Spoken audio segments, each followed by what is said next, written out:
Será possível que ele tinha tentáculos transcendentais então, falando por ele? Tem um cara chamado William Schnoebelen, que ele já foi de várias ordens ocultistas e tal. Nos livros ele bota até os diplomas dele lá. Eu acho doido disso na minha vida. Eu acho que foi, né? Um livro é Lúcifer Destronado, quem quiser, ou Entrevista com o Ex-Vampiro, ou Sangue nos Umbrais, né? Tem vários. Ou Space Invaders, que é um livro interessantíssimo que ele fala de alienígenas. Space Invaders? Space Invaders, igual o jogo, né? Pra quem não conhece.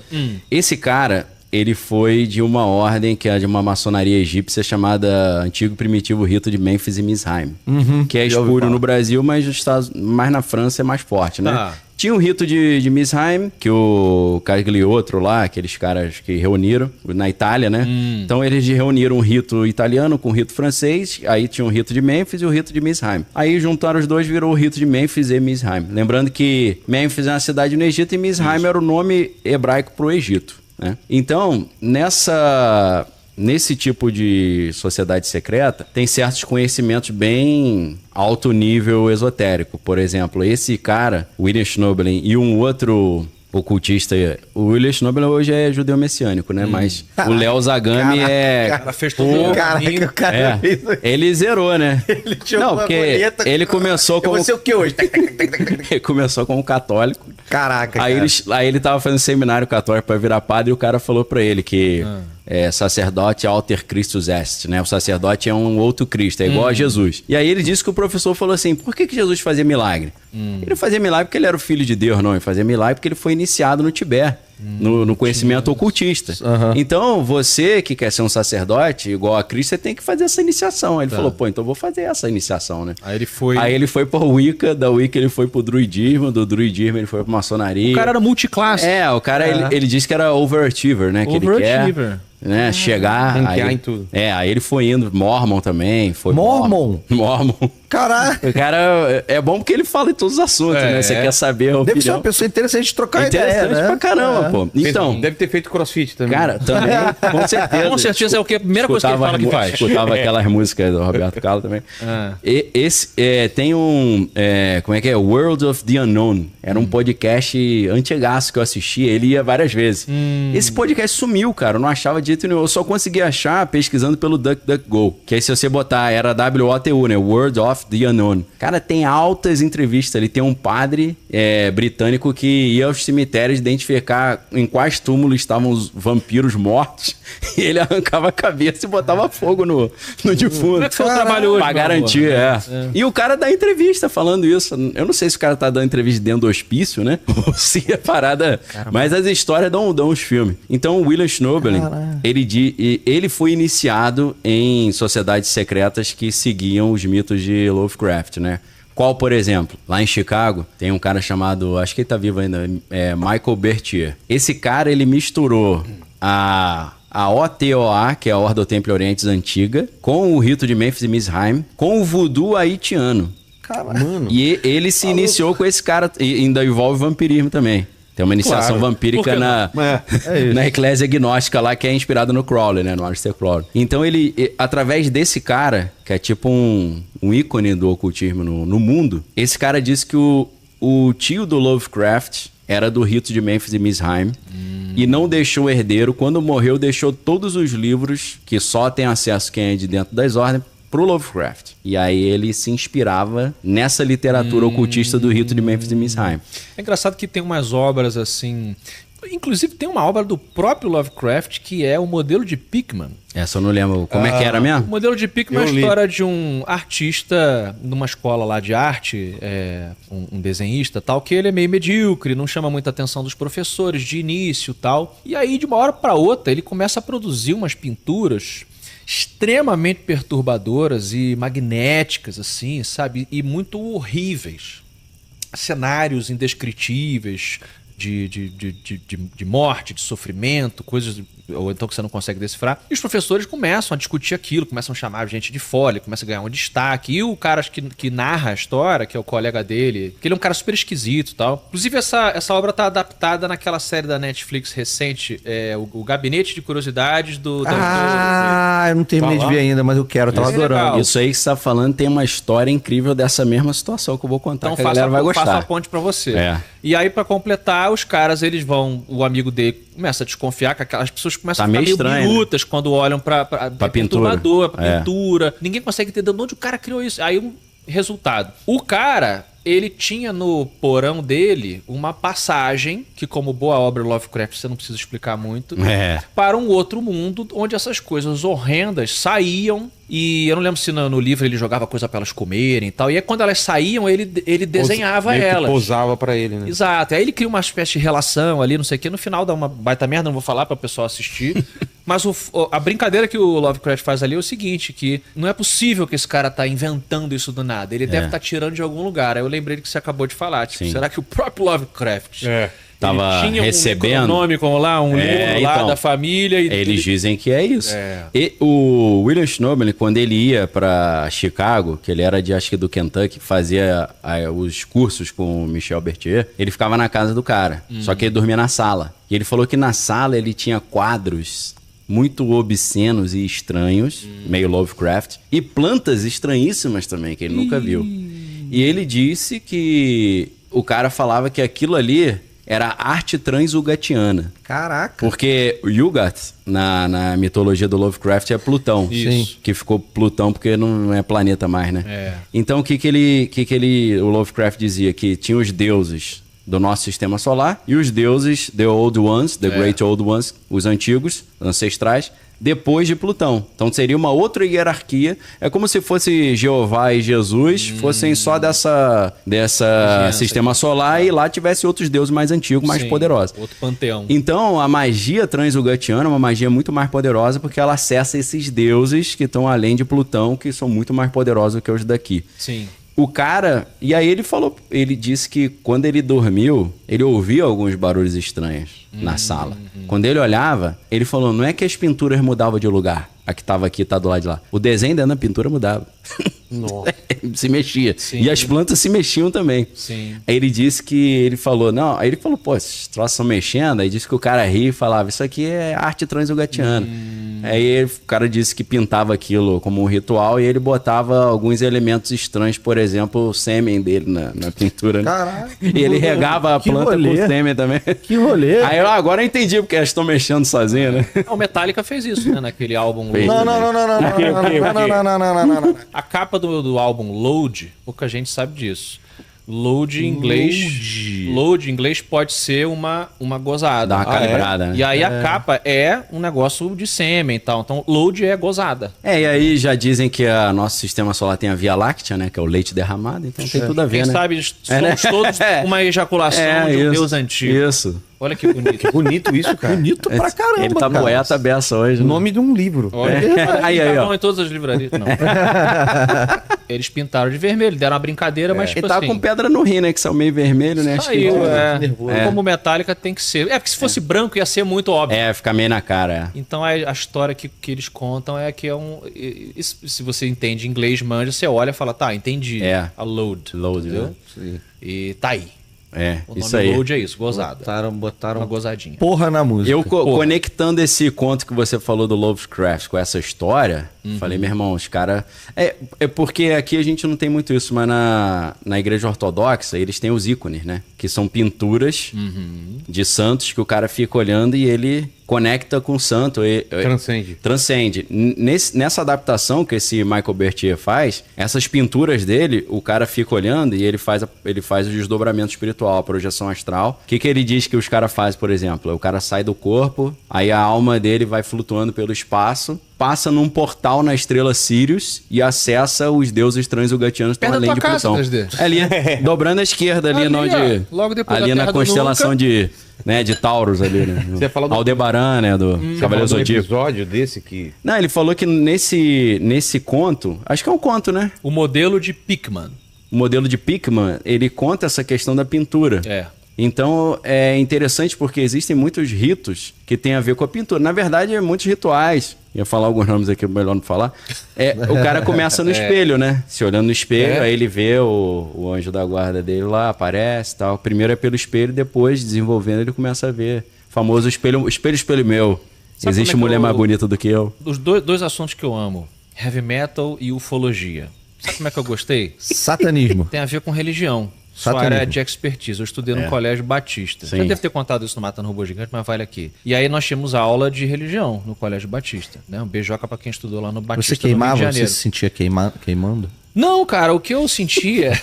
Teve um dia que o professor trouxe uma... Não sei se você já viu esse... Eu vivo procurando esse documentário no YouTube, aí nos torrents e tal, quem puder me achar. Era um doc que mostrava artistas que faziam essa conexão satânica em busca de criatividade. Xuxa. Jimmy Page. Xuxa, Jimmy Page. Não, aí ele botava uns caô lá, por exemplo, falava que o Kiss era Nights in Satan's Service. Satan's Service, tal. Mas era nacional? Eu não lembro se o documentário era nacional. Eu devia ter, sei lá, 13 anos, né? Sim. E aí, cara, uma parada que mais me marcou era o seguinte. Tinha um cara que ele era um pintor. E aí... Essa história é real. Uma vez a cada tanto tempo, vê se é isso. Ele se trancava em casa, eu lembro que ele fechava todas as janelas, aí fazia todo o rito que tinha que fazer, e ele pedia que Beelzebub, sei lá, qual era a entidade que ele pedia, que falasse através da arte dele. E aí ele passava o dia todo pintando. E aí, nesse documentário em específico, quando ele termina de pintar, ele botava um heavy metal doidão lá pra ficar... Sim, enquanto ele pra puxar uma vibe legal ali. Uma frequência.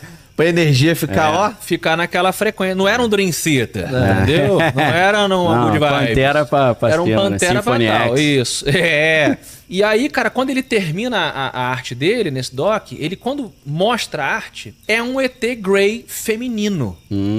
Sacou? Uma coisa meio híbrida, feminino e tal. E ele fala, isso aqui é o que eles me pediram pra mostrar pra vocês. Entendi. E tal. E aí foi aí que eu gostei, de heavy metal e ufologia. Ah, entendi. Fez o link, né? De alguma forma que ele imprimiu em mim, eu falei, caraca, eu preciso A saber gente não mais pode disso. esquecer que o Crowley fez o rito lá de Amalantra e apareceu o Lam. O nome dele, o Lam. E ele pintou, pediu licença, posso pintar? Porque o Crowley era meio, assim, overachiever também, né? Poeta, pintor, alpinista, né? Então ele fez aquele desenho que é o Megamente, né? Igualzinho o Megamente, né? Era o mesmo caminho que esse cara só fez. que era numa época, isso era 1908, sei lá, se eu não tô enganado. E essa cultura ufológica, curiosamente, começa exatamente no ano que Crowley morre, que é 1947, que tem o caso de Roswell, no Novo México. Exatamente. Então o que a gente está entendendo é que o sagrado e o profano podem se manifestar através da arte. A questão é que Hollywood é dominada por isso. Vamos voltar pro Tom Cruise. A gente começou com... Coloca os livros lá do Hubbard. Como que é? Ron Hubbard. Ron Hubbard. E aí a gente foi daí pro Lovecraft. Tá. Quem é esse cara aí? A Dianética lá. O Aaron Roberts, ele era um escritor... A gente pode dizer medíocre, né? De sci-fi. Não tinha bombado, né? Ele não bombou. Não fluiu. E o cara tentava emplacar as obras dele e não encaixavam. Tem um filme bem maneiro, cara, que é com... O Mestre, perfeito. É do Paul Thomas Anderson. Né? É do Paul... Exatamente, cara. Muito bom. Que é do Magnolia, né? Embriagado de Amor. E mostra a história. Eles não citam o nome dele, né? Fica uma com o Mestre. É com o Philip Seymour Hoffman. E com o Coringa. Sim, com ele? Joaquin Phoenix, E mostra o início dessa transformação do Hubbard. Da literatura pra religião, né? Exatamente. Mas é um filme paradão, né? Pra quem... Tem gente que vai... Paradão. Pô, filme não acontece nada. Não tem a gente avisa logo. Exato, não tem nada a ver. Não tem Kung Fu, né? Não tem Kung Fu. Mas é um cara que... Ele até tava enrolado com o IRS, né? Sim, negócio de ele morava num barco. Ele morou no barco, porque senão a receita... Era uma história dessa. Posso estar lembrando? A receita ia pegar ele... Tinha umas capivaras. Umas capivaras, assim. E aí o cara, ele... De escritor de sci-fi, ele começou ele adaptou... Resumindo pra caramba. Alguns dos elementos dos livros dele, tipo o George Lucas começa a falar, não, porque a força na verdade é real. E ali no meu livro eu botava ela disfarçada, mas na verdade funciona desse jeito. Ele foi criando esse sistema que virou a cientologia. Você falou que ia elogiar, qual que é o elogio aí? Eu acho que, assim, a gente pode... 3D, pra gente já elogiar logo, né? Exatamente, Eu aprecio a caretice do cara. Tá. Enquanto um colega escritor de fantasia e sci-fi... Cafonice. Não fala isso não, depois tu aparece com a religião aí. Aí eles vão recuperar o episódio. Agora eu tô entendendo. Você sentiu? Agora eu tô entendendo. Já tá na maldade, ele já tá na maldade, cara. O cara fez a transição, o cara conseguiu transformar o Desvendei o projeto dele. Em uma religião, meu irmão. É esse cara aí? Esse aí, ó. Ele mesmo. Mas você lembra da história dele com Jack Parsons? Não. Que essa aqui é a boa. Vai. Essa é a boa. Fiz a ponte pra você. Que tem a ver com Hollywood. Tem a ver com Twin Peaks também, porque Twin Peaks meio que conta essa história. Pois é, como é que ele se infiltrou em Hollywood? É isso que a gente tem que... O que acontece? A gente sabe que tem essa influência ocultista nas artes. Tem determinadas ordens que são específicas até para cada arte. Tem uma que é mais direcionada para música, outra é para o cinema, outra é para literatura e por aí vai, poesia. Tem esses nichos, né? A OTO, Ordo Templi Orientis, é a que o Raul Seixas fazia parte, por exemplo. Né? E o Paulo Coelho também, apesar de que Paulo Coelho diz que pediu kits, né? Que pediu para sair. Pediu para sair. Mas o chefão lá falou que uma vez... Flamengo, sempre Flamengo. Então a OTO é aquela que inspirou os artistas, tanto na música quanto no cinema. A OTO é originalmente alemã, vem da Floresta Negra da Bavária, de onde saem os Iluminados da Bavária lá, né? E isso, o Crowley, depois que ele sai da Golden Dawn, ele acaba assumindo o controle da OTO. Exatamente. E ele contrata um cara para ser o chefe da filial norte-americana, que é o Jack Parsons. O Jack Parsons é o cara que ao mesmo tempo estava fazendo foguete para a NASA, com a JPL, que é Jet Propulsion Laboratory, e a Parsons Company, e ao mesmo tempo ele liderava a OTO, tudo ali em Pasadena, na Califórnia. No mesmo trevo tinha de um lado a JPL, Parsons Company e OTO. Então ele uniu não apenas o ocultismo com a ciência, mas o ocultismo com Hollywood. Porque era onde a galera ia tomar os passes ali ou fazer as iniciações, né? E ele se aproxima do Ron Hubbard nessa época. E eles começam a ficar meio amigos e seguir as cartilhas que Crowley estava mandando, né? Porque qual é a ideia do Crowley, da Telema? Trazer à tona a nova era ou a era de Aquários, né? Que na verdade é a era de Horus.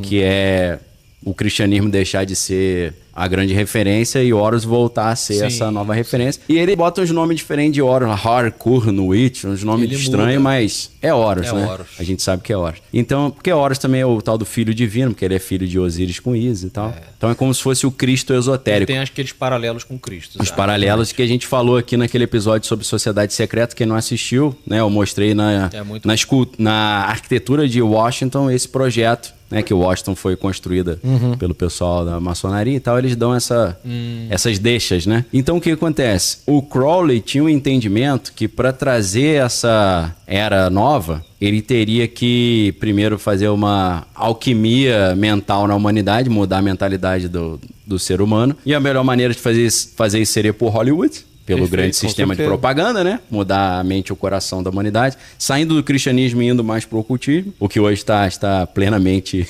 estabelecido, né? Só se olhar um showzinho da Taylor Swift aí, né? Eras, né? Ou do próprio The Weeknd, você vê que é bem, né? E não vamos nem entrar no cubo negro, né? Nem precisa chegar nesse ponto. Não vamos nem entrar no cubo negro. O que é o cubo negro? É porque eu não acompanho esses artistas. Cubo negro? O cubo negro teoricamente é uma religião que ela é tão oculta que ninguém sabe que ela existe. Eita. Mas que um dos bastiões é inclusive a Madonna. Eles veneram Saturno, como se Saturno fosse o grande deus dessa religião, e que Saturno influencia diretamente tudo que acontece aqui na Terra. Assim, bem resumindo bem, assim. E lembrando que na mitologia romana Saturno é como se fosse o Lúcifer. Exatamente. Que aí tem as Saturnalhas, que é o nome romano para as bacanalhas, que era do Baco, né? Aí, ó. Tô ligado. Por isso que eu sei. E na capa, a capa anual da The Economist, eles sempre soltam capas semanais, mas tem a capa anual prevendo. E ele sempre acaba acertando, né? Tem a foto do Trump, tem a foto do Zelensky, tem mísseis, tem grades, tem um monte de coisa. Tem uma Mine was better. Tem a Jane Austen, né? Isso aí. E no topo da capa tem Saturno. Exatamente. Aí a galera do Paranauê já falou: entendi. Em vez de ser. Acho que é Jupiter Rising, né? Que é aquele filme das irmãs Wachowski. Acho que é a Ascensão de Júpiter, né? Bem ruim, Agora Saturn Rising, né? Saturno. E aí na mesma semana que sai a capa, sai uma matéria da revista New Yorker, que eu achei assim bem anacrônica, mas interessante. Eles falando: Trump tá voltando ao poder e ao mesmo tempo em que a gente está vendo um alinhamento de Júpiter com a constelação tal, que eu não manjo muito de astrologia, e isso é a mesma configuração dos astros que aconteceu na época da Revolução Americana e Francesa, então espere grandes revoluções e mudanças drásticas. Falei, caramba, hein? Será que é o Saturno que tá reinando agora, né? É o ano da laranja. Estranho. Aí o que acontece? Crowley tem essa ideia. Precisamos mudar a mente da humanidade, influenciando a cultura. E aí, pô, a contracultura é 100% Crowley. Sexo, drogas e rock and roll. O movimento hippie é 1.000.000% Crowley. É materialização do projeto dele. Sem você entender o dedo de Crowley, já que 3D tá aí, vamos usar essas metáforas, né, de dedo. Sem você entender o dedo de Crowley ali, você não consegue entender o que tá rolando. Porque antes do movimento hippie veio o beatnik. E o beatnik é 100% Crowleyano. Absolutamente. Né? Com a The Doors é meio transição ainda, né? Você vê The Doors bem Crowleyano. O William Burroughs, que era um dos famosos escritores dos Beatniks, era Crowley 1000% então também. O caminho foi esse, para ele. Foi aí. Não, mas aí deixa eu contar o ritual. Crowley liberou algumas entidades que estavam em outras dimensões e trouxe para nossa dimensão, que era um arauto de Horus, mas eles precisavam liberar, para quem gosta de Marvel, a Feiticeira Escarlate, não é a Mulher Escarlate, que é aquela figura na Bíblia que é a meretriz da Babilônia, né? Então, o Crowley fez o rito de Amalantra, liberando Lam, e eles precisavam fazer o rito de Babylon, o Babylon Working. E o rito de Babylon seguia o que Crowley escreveu num livro de ficção chamado Moonchild. Moonchild é o Mágico de Oz. Tem um quadrinho cuspido escarrado. Que é do, inspirado também, né? Então, o que eles fizeram? A inspiração é no Moonchild, que é a mesma coisa que o Mágico de Oz. Qual é a história? Tem um bruxo, só que em vez de ser bruxa, é bruxo. Um bruxo do bem e um bruxo do mal. E aí, o bruxo do bem descobre que para levar a humanidade para um outro patamar de iluminação, eles têm que gerar uma criança dentro de um ritual. E essa criança vai ser uma espécie de messias da nova era. Ou aquilo que na nova era chama de Maitreya, ou Lord Maitreya. Então, só que aí o bruxo do mal não quer que isso aconteça. Essa Golden Age, essa era de ouro retorne, a era pagã. E ele tenta impedir o projeto e matar a criança. Então é tipo alguém tentando matar o bebê de Rosemary, uma coisa assim, né? O Damien lá da profecia, né? Então é essa história. É claro que o Crowley ali, ele é o bruxo do bem no livro, né? Acho que é Cyril Gray o nome. E aí o que acontece? Isso que a gente acha que é uma literatura, na verdade ele acreditava nisso. E ele passou essas coordenadas pro Ron Hubbard e pro Jack Parsons. Então a missão era eles criarem esse filho divino. Só que antes eles precisavam liberar o espírito da Babilônia para, numa relação com uma mulher incorporada pelo espírito da Babilônia, nascer esse filho que seria uma espécie de um Messias esotérico, ou para os cristãos o anticristo. Sim. Eles fizeram esse ritual em 1947, se eu não estou enganado, acho que em junho. Logo... Roswell. Tem tudo a ver. Na mesma época e numa região próxima também. E aí eles fazem o Babylon Working, o ritual de Babylon. E nessa mesma época aparece uma mulher chamada Marjorie Cameron na vida deles. E aí o Jack Parsons começa a namorar com essa mulher. Só que o Ron Hubbard deu um olé nele, pegou a mulher pra ele, deu um somebody. Olha aí. E fugiu com essa mulher no barco. Lembra do barco? Você falou do barco? Eu tenho um barco. Olha aí. Não resiste. Aí rola a lenda que começou uma briga entre os dois eram muito poderosos como bruxos. E aí o Jack Parsons fez uma magia lá que caiu um temporal lá onde o barco tava, eles quase morreram. Tipo um bilionário outro dia aí que no início do ano que tava lá, não sei, em Cannes ali na França. Aí tinha, assim, sei lá, 50 barcos. Aí caiu um temporal só em cima do barco do cara, afundou. Ficou todo mundo, como assim? Foi encomendado. Eu acho que foi já na maldade ali, né? Então começou uma briga entre eles. Nessa briga, o Ron Hubbard se isolou, nunca mais apareceu em público, ficou um cara altamente recluso. E o Jack Parsons acabou morrendo numa explosão no laboratório dele. Aí alguns caras falam que a CIA matou ele, porque ele sabia de muita coisa e tal. Então, assim, Hollywood está envolvida nessa maluquice toda.